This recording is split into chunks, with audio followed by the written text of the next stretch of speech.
Bueno, pues entonces empezamos.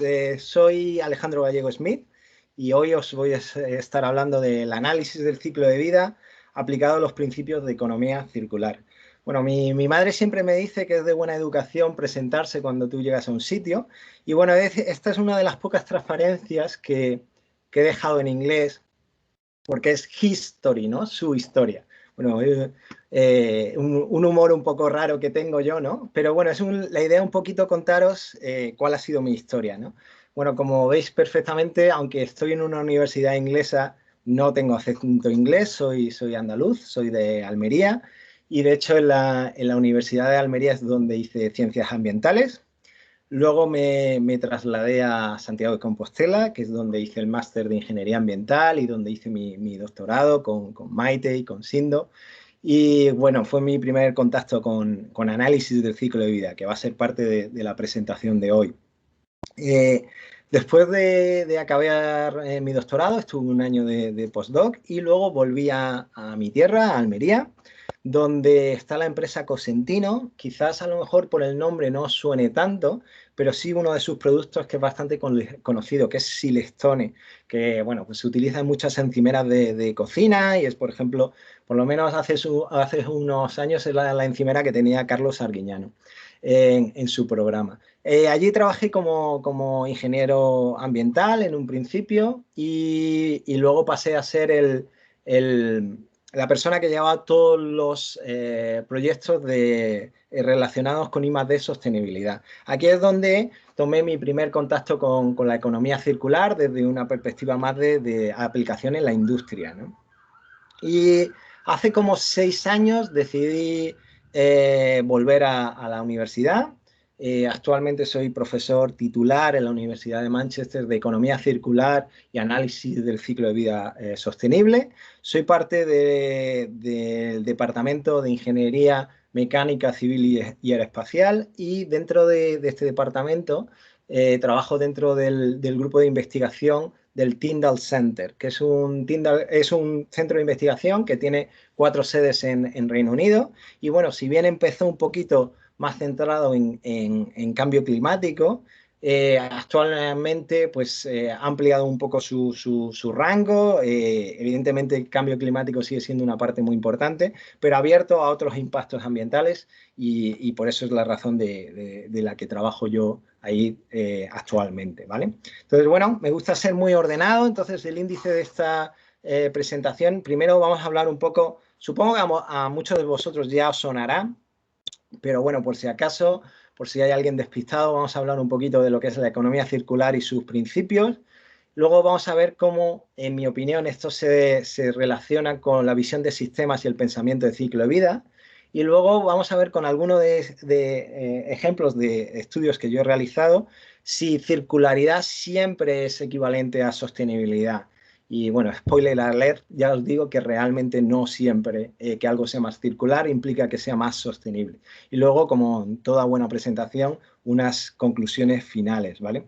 Bueno, hoy en día, básicamente, el mundo se rige por una economía lineal. El 91% de la economía del mundo es lineal y yo creo que realmente se expresa muy bien en esta figura. Básicamente, lo que hacemos es tomamos recursos, usamos y desechamos generando gran cantidad de residuos no reciclables, ¿no? En esta figura lo veis, en cada etapa del ciclo de vida de producir un producto o un proceso, vemos que hay gran cantidad de desperdicio, no solo material, sino energético, además una energía que en su mayoría viene de fuentes fósiles, ¿no? Entonces, bueno, esta energía lineal obviamente es ineficiente, vulnerable y derrochadora.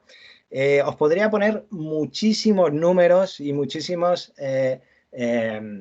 cifras que reforzarían el por qué la economía lineal no es buena, ¿no? Pero bueno, algunas que son bastante chocantes las tenéis en esta transparencia. Más del 90% de los materiales no renovables extraídos se desperdician durante el proceso de producción. No terminan formando parte del producto vendido, ¿vale? O sea, desperdiciamos el 90%.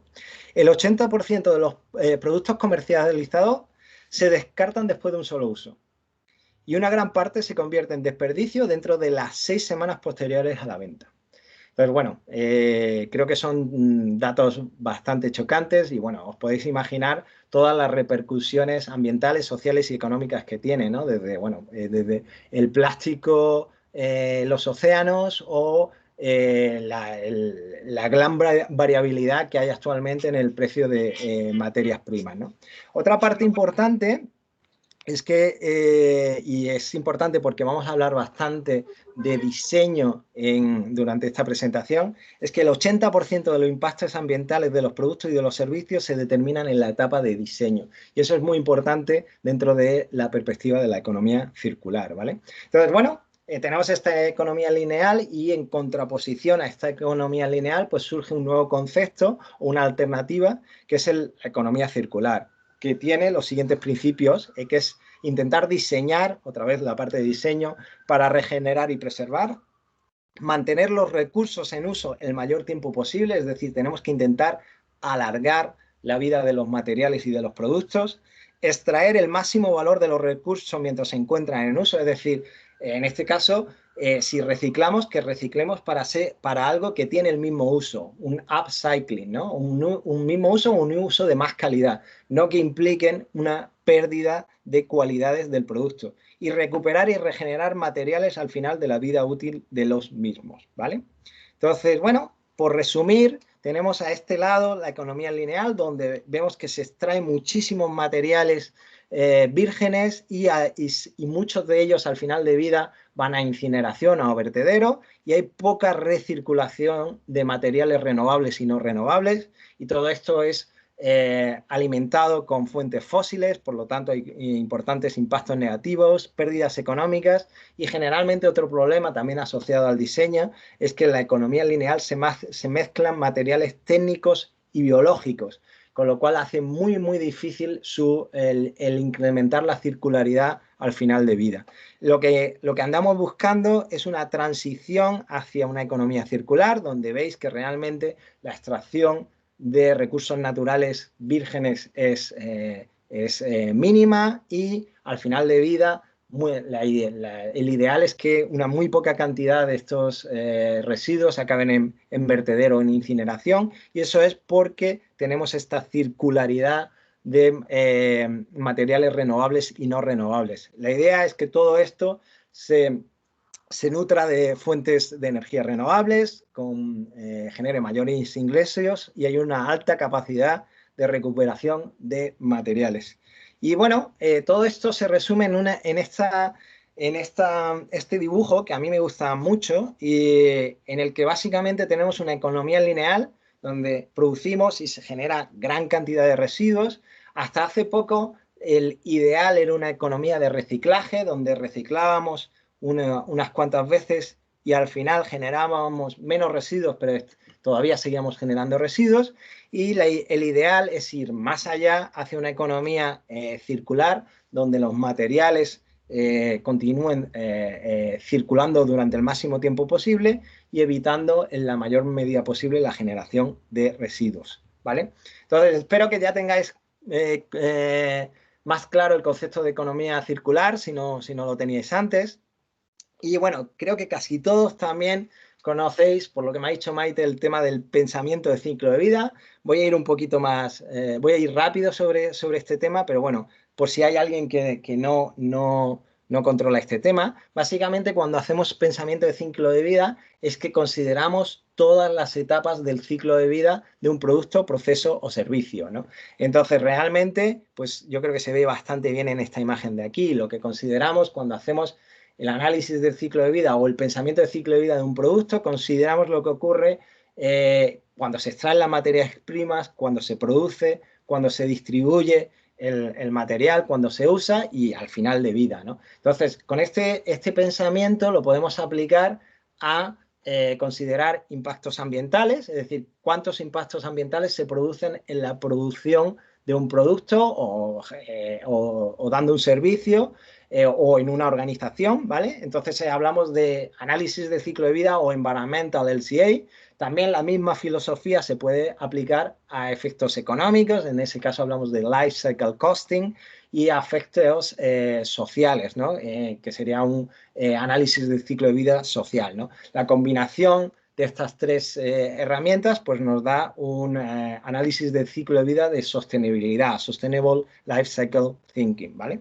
Entonces, aquí va un poco más, una reflexión personal de este nexo que hay entre economía circular, desde mi perspectiva, de economía circular y análisis o pensamiento del ciclo de vida. Yo creo que es por dos razones fundamentales que, como yo veo, por lo menos dos, que están relacionados. Primero, es muy importante tener en cuenta que en el caso de la economía circular estamos acá hablando de un cambio radical a nivel de la economía mundial, ¿no? Entonces, no podemos pensar en un producto concreto o ni siquiera en un sistema concreto. Tenemos que ver la relación que se produce entre los distintos sistemas. Entonces, el tener ese pensamiento de ciclo de vida, el ir más allá de lo que tenemos justo delante, que puede ser la producción de un producto o el uso del producto, nos ayuda a visualizar, ¿ok? Esa problemática general y ir más allá, ¿no? Y ver en sistemas y ver cómo nuestro producto puede estar afectando a otros sistemas indirectamente, concretamente en lo que se suele llamar ACV consecuencial. Y la otra parte importante y de la que os voy a hablar un poquito más es que la economía circular no tiene sentido si no implica que somos más sostenibles, ¿vale? Y para medir la sostenibilidad de la economía circular o de procesos que se consideran más circulares, necesitamos estas herramientas de ciclo de vida, ¿no? Entonces nos permiten cuantificar cómo de sostenibles ambiental, económicamente y socialmente son estos productos más teóricamente más circulares, ¿vale? Entonces, bueno, esa es un poquito la parte que os voy a hablar ahora, concretamente asociado a algunos de los principios de economía circular. Los he mencionado anteriormente, uno de ellos es diseñar para regenerar y preservar. Y esto es importante porque, bueno, nosotros hicimos un estudio en el que vimos que, o lo que queríamos analizar es la normativa de ecodiseño de la Unión Europea que se aplicó a las aspiradoras, ¿vale? Las aspiradoras, básicamente, lo que hizo la Unión Europea es dijo, a partir del 2020, las aspiradoras que se vendan en Europa no pueden consumir más de este determinado nivel de consumo de electricidad. Y esto es una parte muy importante. La normativa no decía nada de los materiales, era simplemente una normativa que se centraba en la eficiencia energética, ¿vale? Entonces, bueno, nosotros cogimos una aspiradora tipo que era representativa de la media de las aspiradoras de la Unión Europea y consideramos los resultados, lo aplicamos a las 200 millones de aspiradoras que hay en uso en la Unión Europea y también hay que considerar que cada año 45 millones son vendidas, ¿no? Entonces es un número muy, muy grande. Estos son los resultados de las aspiradoras en la Unión Europea para distintas categorías de impacto, un análisis del ciclo de vida ambiental, tenéis ahí cambio climático, consumo de recursos, acidificación. Esto era sin aplicar la normativa de la Unión Europea, ¿vale? Pero, como veis en esta comparativa, en morado veis el impacto que, considerando como uno el impacto con la normativa de ecodiseño, lo comparábamos con la normativa de no aplicar la normativa de ecodiseño. Y como veis, en la mayoría de impactos era casi hasta un doble el impacto. Es decir, en otras palabras, con la aplicación de la normativa de la Unión Europea, era posible reducir el impacto a la mitad, ¿vale? Yo normalmente me pierdo un poco con estos números muy grandes, entonces, bueno, la reducción que implicaba esta normativa de ecodiseño era de 6.100 kilotoneladas de CO2 equivalente, en el caso al año, en el caso de cambio climático, ¿vale? Por poner esto en un contexto, porque ya os digo, yo me pierdo con esto, ¿cuánto es 6.100 kilotoneladas? Pues es las mismas emisiones que tuvo todo el país de Guyana en 2012, ¿vale? Entonces, bueno, pues parece que es un impacto importante porque, claro, estamos hablando de 200 millones de aspiradoras, ¿vale? Pero y todos podríamos decir, oye, qué bien la Unión Europea, que bien lo ha hecho, cómo hemos conseguido reducir el impacto, pero a nosotros nos queda una espinita clavada, que era eh, cómo incrementamos o mejoramos el uso de los materiales, ¿no? Es decir, cómo diseñamos o cómo podemos mejorar o cómo de bueno era el diseño desde la perspectiva de la circularidad de esta aspiradora que la normativa de ecodiseño en ese momento no mencionaba de ninguna manera. Os recuerdo, se centraba en la eficiencia energética. Pues, ¿qué es lo que cogimos? Cogimos esta aspiradora tipo, ¿vale? Y cogimos a alguien que era experto en desmantelar este tipo de aspiradora, porque nosotros no lo éramos, ¿vale? Y nos pusimos con él y empezó a desmantelar esta aspiradora por completo, ¿vale? Aquí tenéis todas las piezas que se consiguieron sacar de esta aspiradora. A esta persona le llevó 2 horas y media el desmantelar esta aspiradora. Ya podéis empezar a intuir que el diseño no era muy circular, ¿vale? Además me hacía gracia porque en varias de las ocasiones en las que iba desmantelando, me decía, Alex, si hago este paso, la aspiradora ya no va a volver a funcionar. Yo le decía, no te preocupes, es por el bien de la ciencia, ¿no? Pero os da un poco la idea de que no están diseñadas para ser modulares, para poder sacar piezas, ¿no? Tienes que romper todo el aparato para conseguir tener acceso a todos los materiales, ¿no?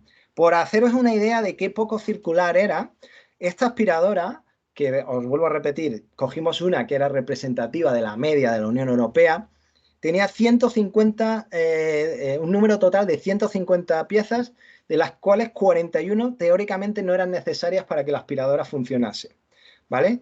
A esta persona que trabajó con nosotros tuvo que hacer 313 diferentes tareas para poder desmantelar la aspiradora, de las cuales 116 implicaron la manipulación con una herramienta, es decir, se necesitaba una herramienta para poder hacerla y calculamos que 104 de esas tareas no tenían ningún valor añadido, es decir, se podrían haber evitado si el diseño hubiese sido el correcto, ¿vale?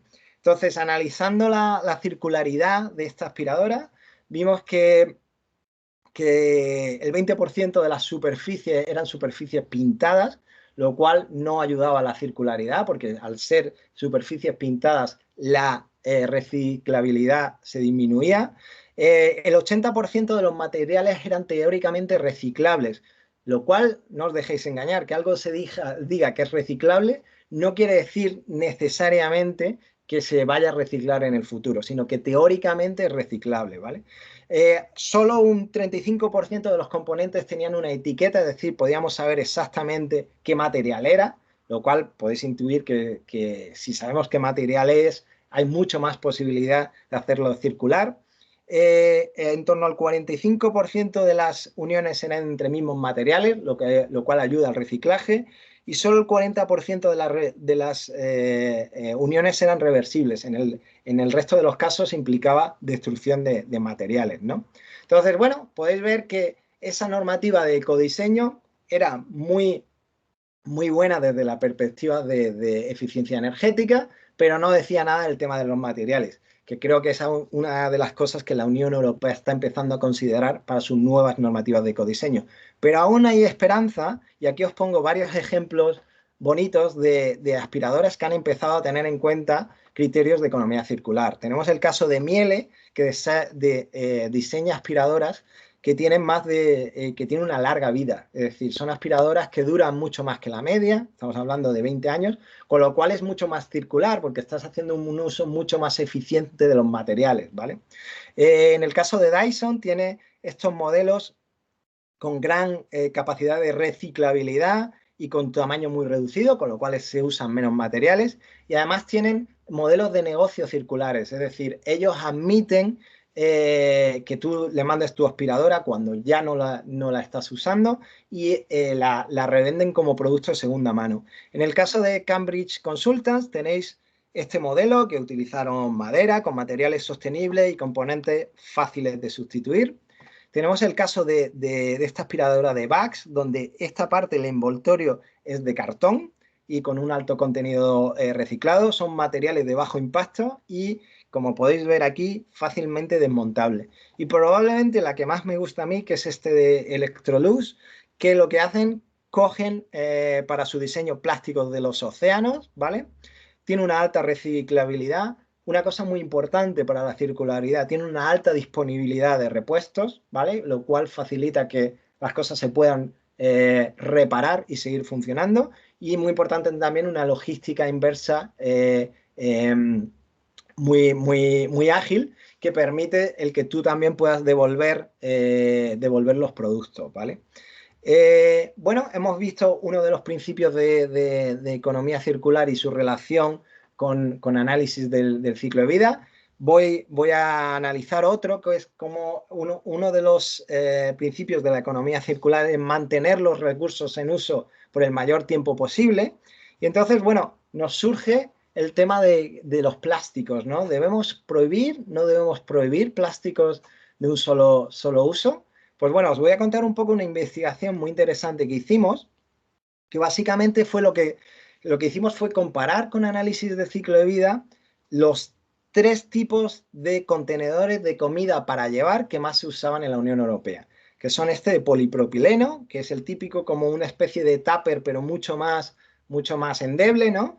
El poliestireno, que es esto que es como se utiliza mucho con las hamburguesas, ¿vale? Que es estilo como una, como una concha donde metes la hamburguesa y el envase de aluminio, ¿vale?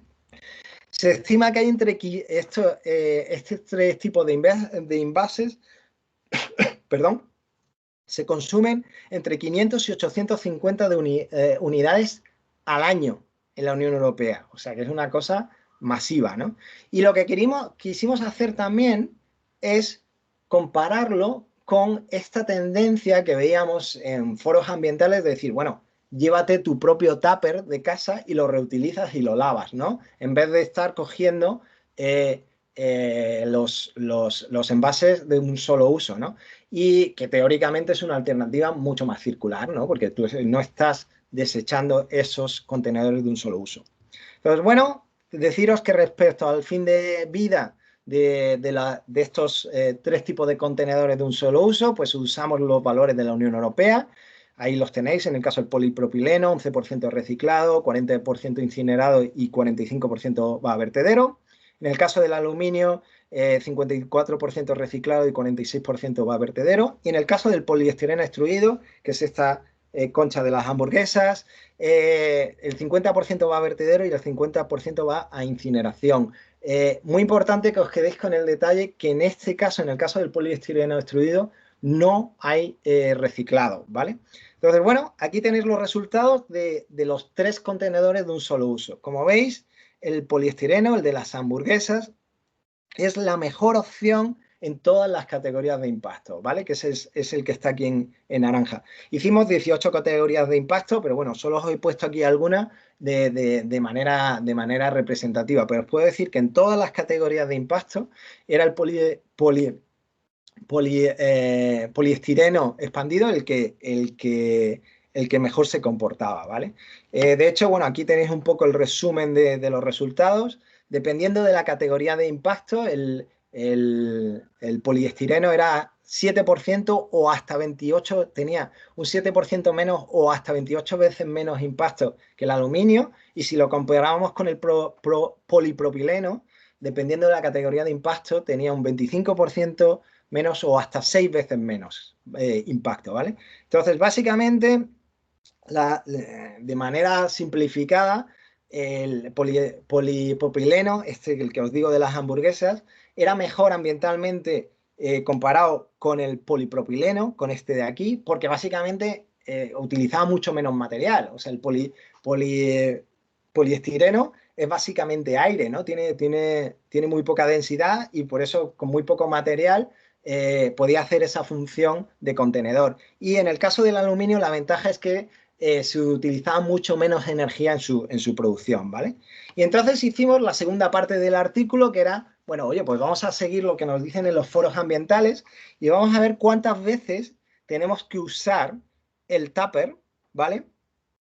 Para sustituir o para igualar el impacto que tiene un contenedor de un solo uso. Y ahí tenéis los resultados. Es decir, según la categoría de impacto, para sustituir el poliestireno de un solo uso por un tupper que lo podamos usar muchas veces, lo teníamos que usar desde 16 hasta 208 veces, ¿vale? Y en el caso del aluminio, un poquito menos de veces, ¿vale? Pero también, según la categoría, podríamos hablar de que la teníamos que utilizar hasta 14 veces, ¿vale? Entonces, bueno, resumiendo, es que los contenedores de poliestireno expandidos de un solo uso tienen menos impacto que otros contenedores. La versión reusable, en la versión de Tupper, ¿vale? Tienes que usarlo entre 16 y 208 veces para igualar el impacto de los contenedores de poliestireno de un solo uso, ¿vale? El problema con el poliestireno es que el reciclado es técnicamente posible, pero costoso, porque esa ventaja que tiene, que os he mencionado antes, de que realmente tiene muy poco material, hace que cuando tú lo transportes estás transportando básicamente aire, ¿no? Entonces tienes que tener una maquinaria que te permita concentrarlos, ¿vale? En el sitio de recogida y cuando tengas muchos, entonces mandarlo a un sitio a que sean reciclados, ¿vale?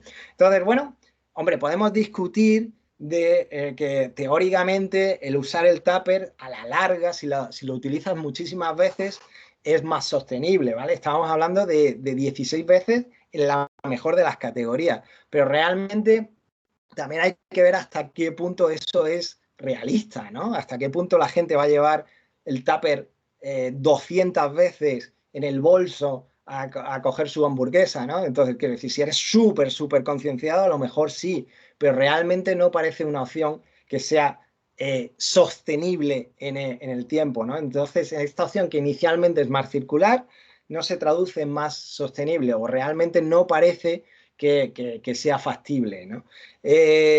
Pero bueno, antes de concluir, quería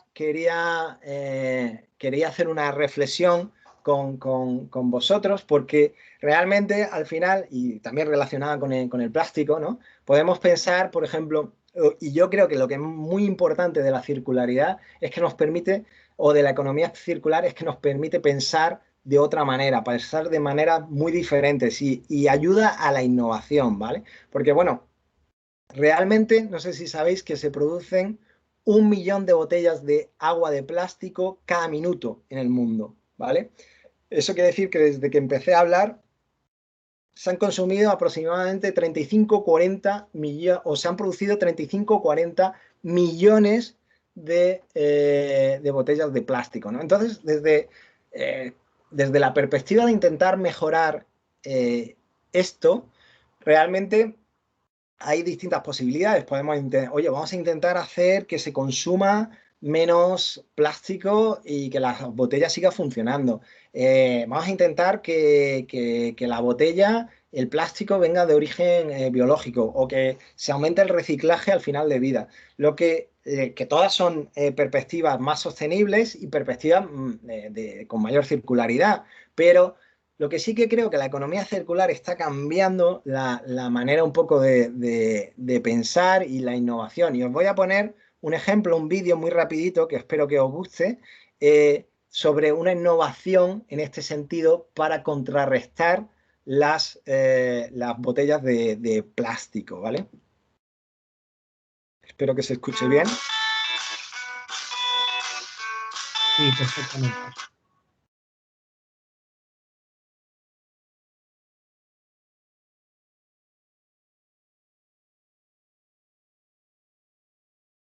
Ahora se dejó de escuchar, Alex.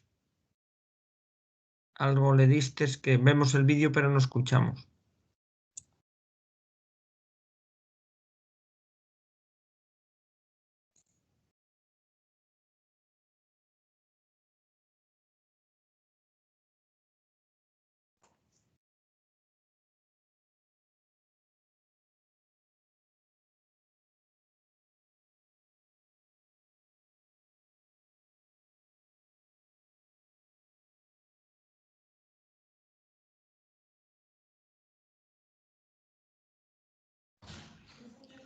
No.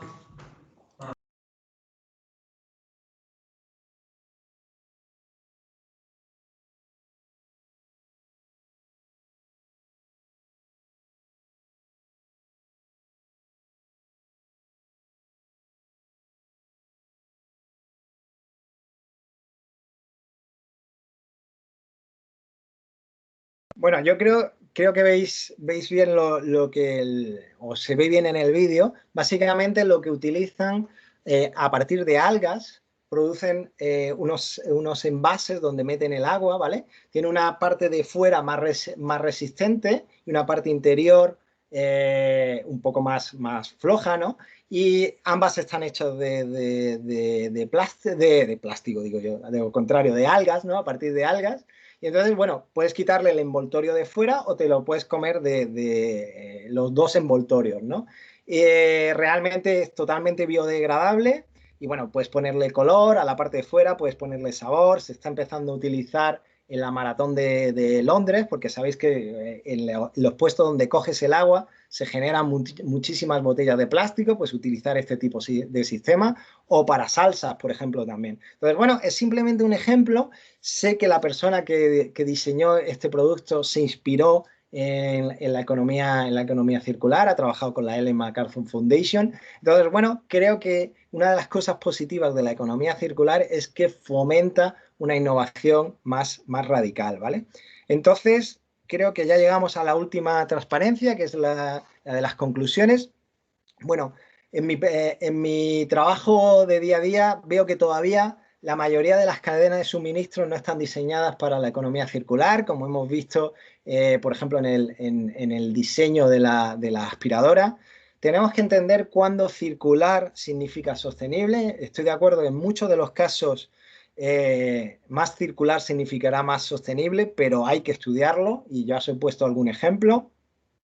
El pensamiento en sistemas y pensamiento de ciclo de vida es fundamental para la economía circular.